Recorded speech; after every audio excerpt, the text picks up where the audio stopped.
Hello students, in this lecture we will study about factors affecting photosynthesis. The rate of photosynthesis is of great importance in the production of food and fiber, the two prime necessities of mankind. Like most other physiological processes, it is affected by several external and internal factors. ठीक है, photosynthesis का जो process होता है वो किसके द्वारा affect होता है, किसके द्वारा प्रभावित होता है? कुछ एक्सटर्नल फैक्टर्स होते हैं, कुछ इंटरनल फैक्टर्स होते हैं। तो एक्सटर्नल मतलब कि जो बाहरी फैक्टर्स कारक होते हैं, और जैसे लाइट है, टेम्परेचर है, कार्बन डाइऑक्साइड है और वाटर है। उसी तरह से internal factors which affecting photosynthesis are chlorophyll, protoplasmic factor, photosynthetic products and the internal structure of leaf. ठीक है, इंटरनल फैक्टर्स जो होते हैं वो क्या होगा कि प्लांट्स के अंदर जो मौजूद हैं वो कारक जो हैं या फैक्टर्स हैं जो कि फोटोसिंथेसिस को अफेक्ट करते हैं। उसमें फर्स्ट है chlorophyll.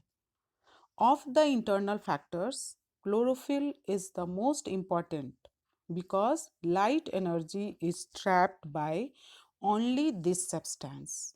There is no photosynthesis in the absence of chlorophyll. ठीक है, तो कहने का यहाँ मतलब क्या है कि अगर क्लोरोफिल नहीं होगा तो फोटोसिंथेसिस नहीं होगा, क्योंकि क्लोरोफिल पिगमेंट जो हैं वो लाइट को ट्रैप करते हैं, लाइट को एब्जॉर्ब करते हैं और तब सनलाइट को, और तब फोटोसिंथेसिस का प्रोसेस स्टार्ट होता है।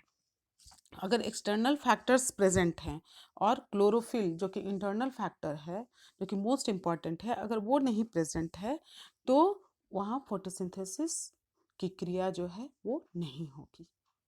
ठीक है, तो सेकंड है प्रोटोप्लाज्मिक फैक्टर।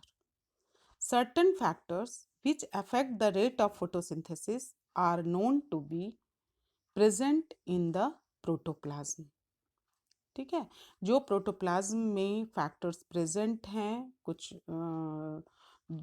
वो प्रोटोप्लाज्मिक फैक्टर कहलाते हैं। जैसे प्रोटोप्लाज्म में क्या प्रेजेंट होगा? एंजाइम्स होंगे।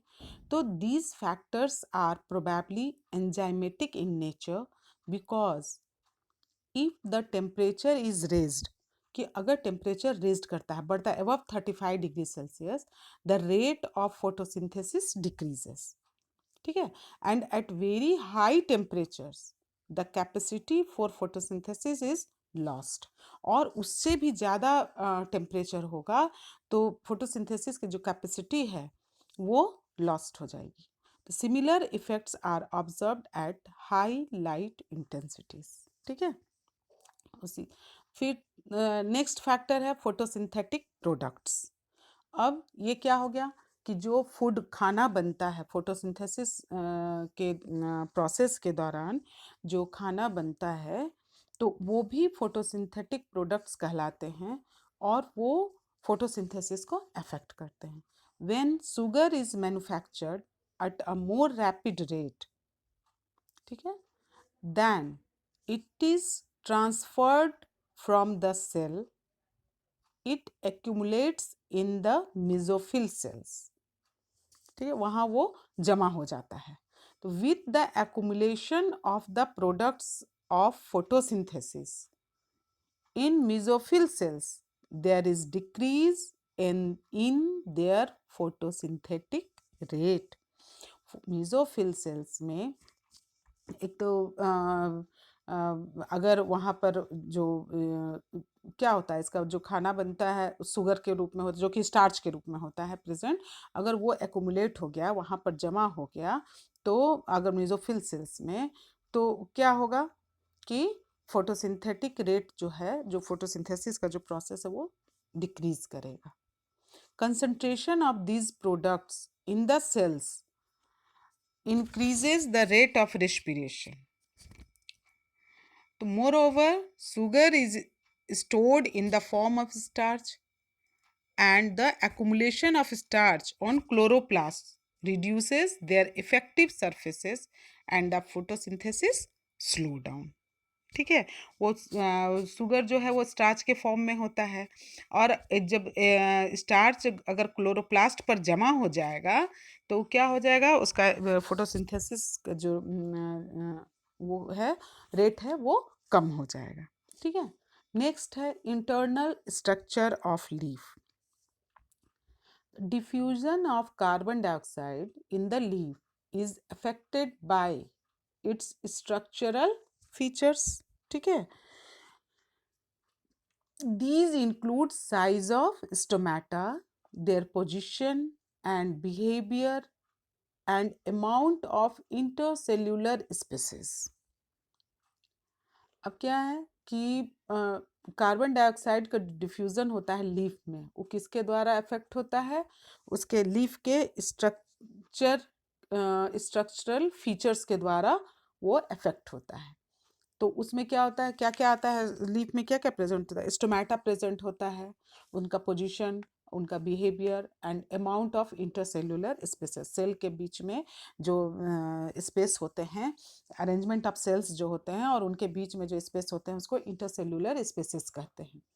Besides this the amount and quality of light reaching the mesophyll cells is influenced by thickness of cuticle, structure and arrangement of epidermal cells, presence of epidermal hairs, arrangement of mesophyll cells and position of chloroplast in these cells. ये सारा जितना भी चीज है ये सब photosynthetic rate को affect करते हैं. ठीक है. अब आइए factors affecting photosynthesis. The external factors which affect photosynthesis include the availability of sunlight, temperature, CO2 concentration and water. ठीक है. Blackman's law of limiting factors.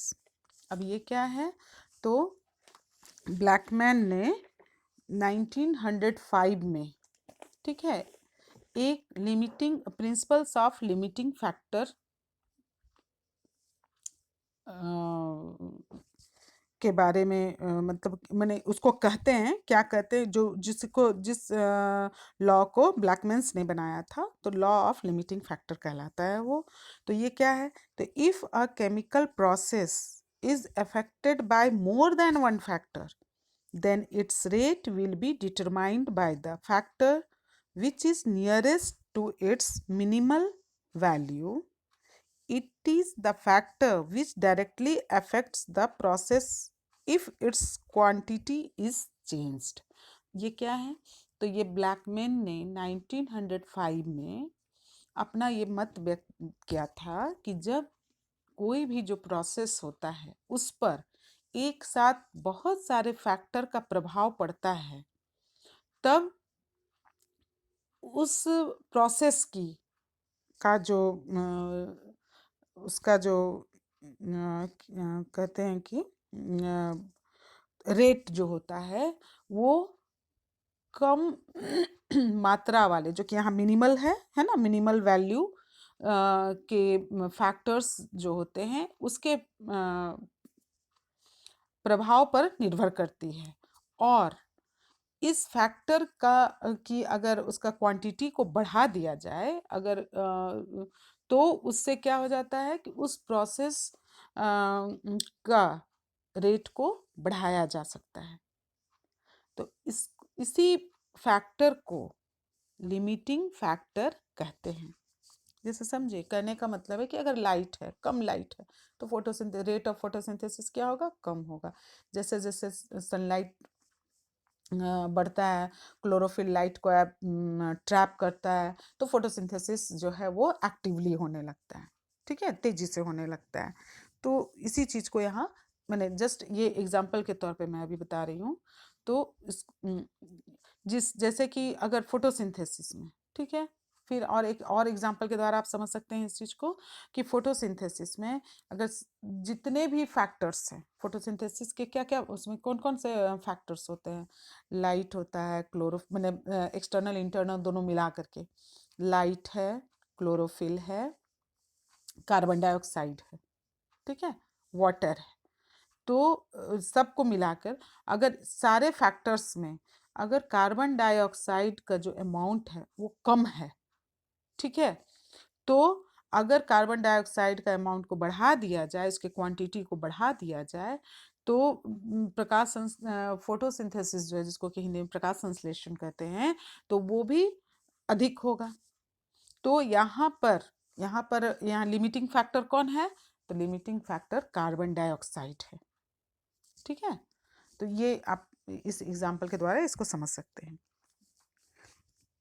Light, at low intensities of light there is a linear relationship between incident light and carbon fixation.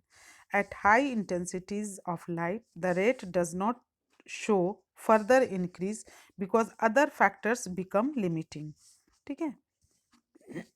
Increase in incident light beyond a point results in the breakdown of chlorophyll and a decrease in photosynthesis. ये हम पहले भी आप लोगों को बता चुके हैं कि अगर लाइट बहुत ज़्यादा होगा तो उससे क्या हो जाएगा, क्लोरोफिल जो है वो ये हो जाएगा, इनएक्टिव हो जाएगा, एंड प्रोटोप्लाज्मिक फैक्टर्स जो हैं वो इनएक्टिव हो जाएंगे, तो क्या होगा कि फोटोसिंथेसिस भी डिक्रीज कर जाएगा। Carbon dioxide concentration, carbon dioxide is a major limiting factor for photosynthesis. अभी हम लोग जो इसका ब्लैकमैन्स का लिमिटिंग फैक्टर के बारे में पढ़े, उसमें था, इस एग्जाम्पल के रूप में आपको समझाया जा चुका है। It is important to remember that carbon dioxide is in very low concentration in the atmosphere. इनका कितना ये है 0.03 to 0.04% है present. Increase in concentration up to 0.05% can increase carbon fixation. An increase beyond this level can be damaging over longer periods. Temperature. The dark reactions are controlled by temperature because they are enzymatic. Light reactions are also sensitive to temperature but to a much lesser extent.